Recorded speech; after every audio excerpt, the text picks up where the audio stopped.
Hello there, welcome back to my channel. ఈ వీడియోలో I have had a dream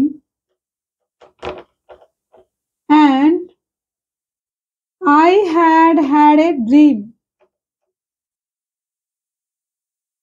వీటిని కరెక్ట్గా ఎలా ఉపయోగించాలి, దీని వెనకాల ఉన్న గ్రామటికల్ స్ట్రక్చర్ ఏంటి అనేది డిస్కస్ చేద్దాం. Let's get started. సో మనం టాపిక్లోకి వెళ్ళబోయే ముందు మీకు ఒక చిన్న క్లారిఫికేషన్. అదేంటంటే మన లాస్ట్ వీడియోలో చెప్పుకున్నాం, నా పాదాలు తిమ్మిర్లెక్కాయి అని చెప్పడానికి మనం మై ఫీట్ ఆర్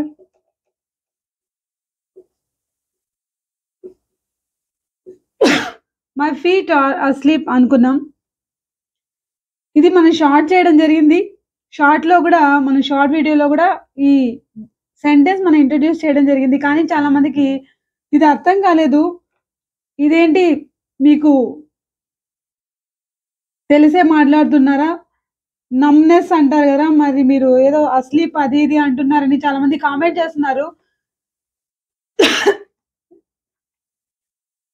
అసలు విషయం ఏంటంటే మీరు తెలుసుకోవాలి, ఇంగ్లీష్లో ఎప్పుడు కానీ ఒక వర్డ్ని చాలా రకాలుగా ఉపయోగిస్తూ ఉంటారు. అది మనం తెలుసుకోవాలి. మనం నాన్ నేటివ్ స్పీకర్స్మి కాబట్టి మనకు కొంచెం వింతగా అనిపించవచ్చు. అందుకనే మనం తెలుసుకొని మాట్లాడాలన్నమాట. నేను ఏమన్నాను, మై ఫీట్ ఆర్ అస్లీప్ అన్నాను. జనరల్గా అయితే మై ఫీట్ ఆర్ నమ్, మై ఫీట్ ఆర్ నమ్ అంటాం. అంటే ఏంటి ఇక్కడ నమ్ అంటే ఏంటంటే మొద్దుబారాయి. మై ఫీట్ ఆర్ నమ్ విత్ కోల్డ్, చలికి నా పాదాలు మొద్దుబారాయి లేక తిమ్మిరెక్కాయి అంటాం. ఇది బేసిక్గా చెప్పే ఎక్స్ప్రెషన్.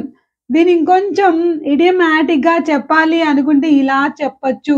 ఏంటి, మన జనరల్గా అస్లీప్ అంటే మీనింగ్ ఏంటి, నిద్రపోవడం మీనింగ్ వస్తుంది. అంటే ఇక్కడ ఇది యాడ్జెక్టివ్గా ఉపయోగించబడింది. షీ ఈజ్ స్లీపింగ్ అంటే ఆమె నిద్రపోతూ ఉంది అని, షీ ఈజ్ అస్లీప్ అంటే కూడా మీనింగ్ అదే.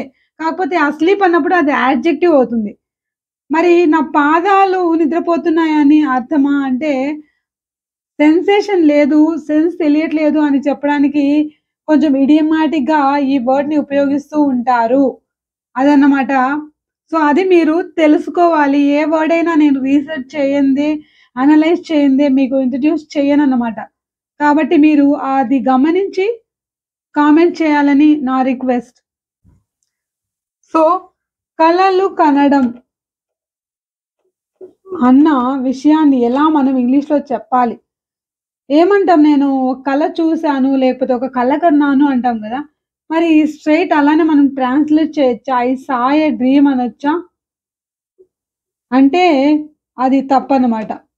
ఐ సా ఏ డ్రీమ్ అని అనకూడదు. మనం ఎలా చెప్పాలి, నాకు ఒక కళ వచ్చింది అని చెప్పాలంటే అంటే మనం దీనికి ఒక వర్బ్ని ఉపయోగించాలి. అదేంటి అంటే హ్యావ్ అన్న వర్బ్ని ఉపయోగించి మనం చెప్పొచ్చు అనమాట.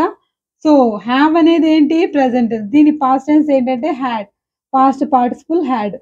సో నేను ఒక కళ చూశాను లేకపోతే నాకు ఒక కళ వచ్చింది లాస్ట్ నైట్ అని చెప్పాలనుకోండి, అంటే నేనేమంటున్నాను, చూశాను అయిపోయింది, పాస్ట్ టెన్స్లో చెప్తున్నా. అలా చెప్పేటప్పుడు ఏం ఉపయోగించాలి, దీన్ని ఉపయోగించాలి. I had A dream, I had A strange dream, నాకు ఒక వింత కళ వచ్చింది లాస్ట్ నైట్. ఎప్పుడు అంటే లాస్ట్ నైట్, అంటే గడిచిపోయింది. కాబట్టి మనం సింపుల్ పాస్ట్ టెన్స్ని ఉపయోగించాలి.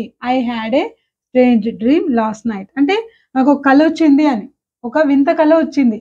లేదా నాకు ఒక పీడ కళ వచ్చింది అంటే ఏమనాలి, I had a nightmare అనాలి. నైట్ మేర్ అంటే ఏంటి అంటే పీడ కళ అని.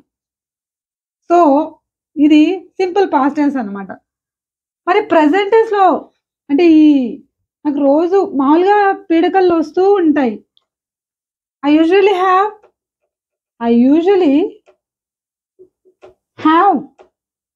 ఇక్కడ చూడండి, సింపుల్ ప్రెజెంట్ టెన్స్ని ఉపయోగిస్తున్నా. ఎందుకంటే ఎప్పుడు జరిగే విషయం గురించి మాట్లాడుతున్నాం. అప్పుడు ఏం ఉపయోగించాలి, మనం V1ని ఉపయోగించాలి. I usually have nightmares, నాకు మామూలుగా పీడకలు వస్తాయి. ఎప్పుడు, if I watch horror movies. Horror movies చూస్తే నాకు పీడకలు వస్తాయి. అది సర్వసాధారణం. సో, ఇది సింపుల్ ప్రెజెంట్ టెన్స్ అన్నమాట. I usually have nightmares. లేదు అతనికి సాధారణంగా పీడకలు వస్తాయి అని చెప్పాలనుకోండి. అతను అంటే హీ కదా! అప్పుడేమనాలి? హీ యూజువల్లీ హాస్ అనాలి. యూజువల్లీ హాస్ అంటే జనరల్‌గా ఇక్కడ హాస్ అంటే ఏంటి? పీడకలలు వస్తాయి. కలలు కంటాడు అని చెప్పే సందర్భంలో ఈ వర్డ్‌ని మనం ఉపయోగిస్తున్నామనమాట. ఇక్కడ హావ్ అంటే ఏంటి? నాకు అలాంటి కలలు వస్తాయి అని చెప్పడానికి మెయిన్ వర్బ్‌గా దీన్ని ఉపయోగిస్తున్నాము. మామూలుగా హావ్ అనేది ఏమవుతుంది? హెల్పింగ్ వర్బ్‌గా మనం ఉపయోగిస్తూ ఉంటాం. కానీ హావ్ అన్న వర్బ్‌కి ఇంకా చాలా మీనింగ్స్ ఉన్నాయని మనం ఇదివరకు వీడియోస్‌లో చెప్పుకోవడం జరిగింది. హావ్ అంటే ఒక మీనింగ్ ఏంటి? ఒకటి హెల్పింగ్ వర్బ్‌గా ఉపయోగిస్తాము. మరి మెయిన్ వర్బ్‌గా ఉపయోగించినప్పుడు ఇది ఎన్ని రకాల మీనింగ్స్‌ని కలిగి ఉంటుంది అంటే, నా దగ్గర ఉంది అని చెప్పడానికి, అలాగే నేను తినడం అని చెప్పడానికి, అలాగే కలలు కనడం, కలలు కనడం. సో, ఇలాంటి సందర్భాల్లో కూడా మనం తాగడం, తాగడం ఇలాంటి మీనింగ్స్‌కి కూడా మనం హావ్‌ని మెయిన్ వర్బ్‌గా ఉపయోగిస్తామని ఇదివరకు వీడియోస్‌లో మనం చెప్పుకోవడం జరిగింది.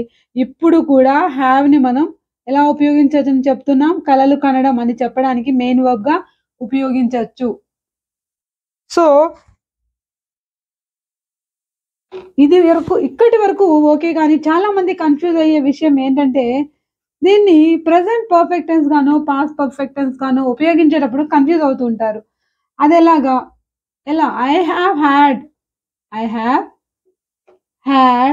ఎ స్ట్రేంజ్ డ్రీమ్. చూడండి ఇక్కడ మనం చూసుకుంటే ఐ హావ్ అంటున్నాం, హ్యాడ్ అంటున్నాం. ఇక్కడ కన్‌ఫ్యూజన్ వస్తుందనమాట. హావ్ అనేది ఏంటి? Helping verb. ఇక్కడ హ్యాడ్ అనేది మెయిన్ వర్బ్. ఇదివరకు చెప్పుకున్నట్టు కలలు కనడం అని చెప్పడానికి ఉపయోగించే వర్బ్ ఇక్కడ. ఇది మెయిన్ వర్బ్ అవుతుంది. ఇది హెల్పింగ్ వర్బ్ అవుతుంది. సో, ఇది ఏంటి? ప్రెజెంట్ పర్ఫెక్ట్ టెన్స్‌లో ఉన్న ఒక sentence. I've just had a strange dream. ఇందాకే నాకొక వింత కల వచ్చింది అని చెప్పడానికి I've just had a strange dream అని. మరి ప్రెజెంట్ పర్ఫెక్ట్ యొక్క స్ట్రక్చర్ ఏంటో అందరికీ తెలిసిందే గదా! సబ్జెక్ట్, తర్వాత హెల్పింగ్ వర్బ్, తర్వాత వి3 ఆఫ్ మెయిన్ వర్బ్. సో, మనం ఇక్కడ కలలు కనడం అని చెప్పడానికి ఏ వర్బ్ ఉపయోగించొచ్చన్నాం? హావ్ ఉపయోగించొచ్చన్నాం. దీని యొక్క వి3 ఏంటి అంటే had. Have, had. So, I have had a strange dream. నాకొక వింత కల వచ్చింది. ఇది ప్రెజెంట్ పర్ఫెక్ట్ టెన్స్. మరి ఐ హ్యాడ్ అన్నప్పుడు ఇదేమవుతుంది? పాస్ట్ పర్ఫెక్ట్ టెన్స్ అవుతుంది. I have had strange dream అంటే ఇప్పుడు అంటే ప్రస్తుతానికి కనెక్షన్ ఉంది. జస్ట్ ఇప్పుడు జరిగింది నేను చెప్తున్నా. లేదు I have had strange dreams. I have had many nightmares so far. ఇప్పటివరకు నాకు చాలా పీడకలొచ్చాయని ఒక అనుభవం చెప్తూ ఉన్నా. అప్పుడు కూడా ప్రెజెంట్ పర్ఫెక్ట్ టెన్స్‌ని ఉపయోగిస్తాం. కానీ పాస్ట్ పర్ఫెక్ట్ టెన్స్‌ని ఎప్పుడు ఉపయోగిస్తాము అంటే గతంలో 2 సంఘటనలు జరిగి ఉంటాయి. 2 గతంలో జరిగినవే. పలానా పాయింట్ ఆఫ్ టైమ్ ముందు ఇలా జరిగింది. లేదు పలానా పాయింట్‌లో అంటే పలానా బాల్యంలో నాకు ఇలా జరిగింది. ఈ అనుభవం అనేది ఎదురైంది. నేనిప్పుడు చెప్తున్నాననుకోండి, ఈ మధ్య నాకు ఇలాంటి అనుభవం ఎదురైంది అని. అప్పుడు మనం దీన్ని ఉపయోగిస్తాం. కానీ బాల్యం అనేది గడిచిపోయింది గదా! కాబట్టి అలాంటప్పుడు మనం పాస్ట్ పర్ఫెక్ట్ టెన్స్‌ని ఉపయోగిస్తాం. దీనికి ఇది ప్రెజెంట్ పర్ఫెక్ట్ ఇది పాస్ట్ పర్ఫెక్ట్ అవుతుంది. సో, ఇక్కడ హావ్ కాస్త హ్యాడ్‌గా మారుతుంది. I had strange dreams.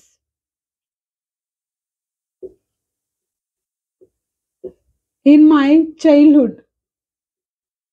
So, ఎప్పుడొస్తాయి మనకు నైట్‌మేర్స్ గానీ, స్ట్రేంజ్ డ్రీమ్స్ కానీ, ఏదైనా భయంకరమైన సంఘటన చూసినప్పుడు లేదా ఏదైనా మూవీ చూసినప్పుడు I had strange dreams when I watched horror movies. Horror movies చూసినప్పుడు నాకు ఈ స్ట్రేంజ్ డ్రీమ్స్ అనేవి వస్తూ ఉండేవి. అంటే ఈ ఎక్స్‌పీరియన్స్ నాకుంది. స్ట్రేంజ్ డ్రీమ్స్ నాకొచ్చిన అనుభవం ఉంది. నా చిన్నతనంలో అని చెప్పేటప్పుడు ఇది గడిచిపోయింది. కాబట్టి ఈ చిన్ననాటి అనుభవాన్ని మనం చెప్తున్నాం కాబట్టి పలానా పాయింట్ ఆఫ్ టైమ్‌లో ఇలా జరిగింది. When I watched horror movies I had strange dreams. So, horror movies చూసినప్పుడు ఇలా జరిగింది. సో, ఇది జరిగినప్పుడు ఇలా జరిగింది అని చెప్పేటప్పుడు 2 సంఘటనల గురించి మనం చెప్పేటప్పుడు 2 గడిచిపోయి ఉంటాయి. దానికి సంబంధించిన అనుభవాన్ని గురించి చెప్పేటప్పుడు మనం పాస్ట్ పర్ఫెక్ట్ టెన్స్‌ని ఉపయోగిస్తాము. ఇందులో ఇది మెయిన్ వర్బ్ అవుతుంది. ఇది హెల్పింగ్ వర్బ్ అవుతుంది. I had strange dreams. So, అదన్నమాట. సో, మీకు మీలో ఎవరైనా ఇంకా కన్‌ఫ్యూజ్ అవుతూ ఉంటే మీరు ఇలా చెప్పాల్సిన అవసరం లేదు. మీరు ఇలా కూడా జస్ట్ సింపుల్ పాస్ట్ టెన్స్‌ని ఉపయోగించి కూడా చెప్పొచ్చు. ఐ హాడ్ అని కూడా చెప్పొచ్చు. తప్పేం లేదు. కానీ మన ఎగ్జామినేషన్ పాయింట్ ఆఫ్ వ్యూలో కావచ్చు, లేదా కరెక్ట్‌గా ఫార్మల్‌గా యూజ్ చేయాలి అనుకుంటే ఇలా అని మనం యూజ్ చేయాలి స్ట్రక్చర్‌ని. కానీ మనం కాన్వర్సేషన్ జనరల్‌గా మాట్లాడుకునేటప్పుడు సింపుల్ పాస్ట్ టెన్స్‌ని ఉపయోగించినా తప్పు లేదన్నమాట. సో, ఇంకా కొన్ని ఎగ్జాంపుల్స్ చూద్దాం. మనం ఇదివరకు వీడియోస్‌లో చెప్పుకున్నాం. అంటే I have had my breakfast అని చెప్పుకున్నాం. అలాగే I had my breakfast. So, same ఇది కూడా అలాగే మీరు ఆల్రెడీ ఈ టాపిక్‌కి సంబంధించిన వీడియో చూసుంటే ఈ పర్టిక్యులర్ వీడియో మీకు అర్థమవుతుంది అన్నమాట. సో, ఇది నేనిప్పుడు చెప్తున్నా I have just had my breakfast. ఇప్పుడే నేను తిన్నాను. అంటే ఇక్కడ హాడ్ అంటే ఏంటి? Main verb. ఇది ఈటన్‌కి బదులుగా వాడుతున్నాం. ఇక్కడ హాడ్ అంటే తిన్నాను అని. I just had my juice. ఇప్పుడే నేను జ్యూస్ తాగాను. అక్కడ హాడ్ అంటే ఏంటి? తాగాను, డ్రంక్ అని. సో, అలా అన్నమాట. ఐ హాడ్ అంటే past perfect. I had my breakfast before they offered me something to eat. వాళ్ళేదో ఇవ్వడానికి ముందే నేను తినేసాను. అంటే 2 గడిచిపోయినాయి. కానీ అంతకు ముందే నేను ఇది తినేసాను. ఐ ఆల్రెడీ హాడ్ అని చెప్పేటప్పుడు పాస్ట్ పర్ఫెక్ట్ టెన్స్‌ని ఉపయోగిస్తామన్నమాట. సో, చాలామంది కన్‌ఫ్యూజ్ అవుతూ ఉన్నారు. ఎందుకో మీకు కన్‌ఫ్యూజన్ అనేది నాకు అర్థం కావట్లేదు. సో, నేను మళ్ళీ చెప్తున్నా హావ్ అంటే హెల్పింగ్ వర్బ్ మాత్రమే కాదు మెయిన్ వర్బ్ కూడా అనేది గుర్తుపెట్టుకోండి. హావ్ అంటే ఏ అర్థాలొస్తాయి? తినడం మెయిన్ వర్బ్‌గా ఉపయోగించినప్పుడు, తాగడం, అలాగే కల కనడం. నేను కలగన్నా అని చెప్పేటప్పుడు గూడా దీని మీనింగ్స్ అలాగే ఇంకా ఏంటి అంటే నా దగ్గర ఉంది. I have a car. అక్కడ మెయిన్ వర్బ్ అవుతుంది. సో, ఇన్ని మీనింగ్స్ వస్తాయన్నమాట మెయిన్ వర్బ్‌గా ఉపయోగించేటప్పుడు. సో, మరి డ్రీమ్‌ని ఒక వర్బ్‌గా I have had a dream అన్నప్పుడు చూడండి ఐ హాడ్ ఎ డ్రీమ్ అన్నాము. I had a strange dream last night అన్నాం కదా! అంటే ఏంటి? ఇది పాస్ట్ టెన్స్. అంటే నేను కల కన్నాను అని. మరి డ్రీమ్ అనేది ఇక్కడ నౌన్ అవుతుంది. డ్రీమ్ అన్న వర్డ్‌ని వర్బ్‌గా ఉపయోగించొచ్చు మనం. ఎలా అంటే I dream of becoming an IAS. నేను ఒక ఐఏఎస్ ఆఫీసర్‌ని కావాలని I dream of what? Becoming an IAS. I dream of what? Becoming a rich లేకపోతే రిచెస్ట్ లేకపోతే successful business man. Dream of అని చెప్పి మన కల గురించి ఫలానా కల నా జీవితంలో ఉంది. నేను ఫలానా అవ్వాలనుకుంటున్నా. I dream of becoming a famous cricketer. అంటే ఇక్కడ చూడండి ఇది వర్బ్ అన్నమాట. అంటే ఏంటి? డ్రీమ్‌నే మనం వర్బ్‌గా కూడా ఉపయోగించొచ్చు. ఇక్కడ ఐ హాడ్ ఎ డ్రీమ్ అన్నప్పుడు అది నౌన్ అవుతుంది. ఐ డ్రీమ్ ఆఫ్ అంటే ఇది వర్బ్ అవుతుంది. దీన్ని మనం పాస్ట్ టెన్స్‌లో చెప్పాలంటే నేను ఒక ఐఏఎస్ ఆఫీసర్ కావాలని కలగన్నాను. ఐ డ్రీమ్డ్ ఆఫ్ దీని పాస్ట్ టెన్స్ ఏంటి? I dreamed of becoming an IAS officer. I dreamed of అంటే ఏంటి? దీని యొక్క పాస్ట్ టెన్స్. పాస్ట్ పార్టిసిపుల్ కూడా డ్రీమ్డ్ అవుతుంది. అలాగే డ్రీమ్డ్ అని కూడా ఉపయోగించొచ్చు. సో, ఇలా దీన్ని మనం వర్బ్‌గా కూడా ఉపయోగించొచ్చన్నమాట.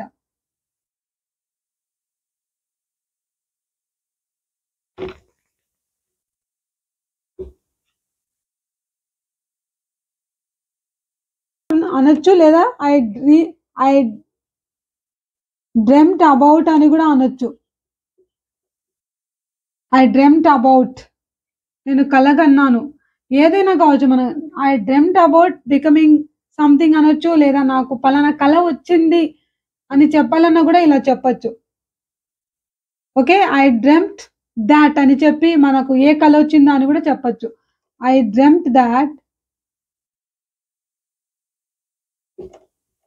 I met that star. నేను ఆ స్టార్‌ని కలిసినట్టు నాకు కల వచ్చింది. I dreamed that. సో, ఇక్కడ డ్రీమ్ట్ అనేది ఏమవుతుంది?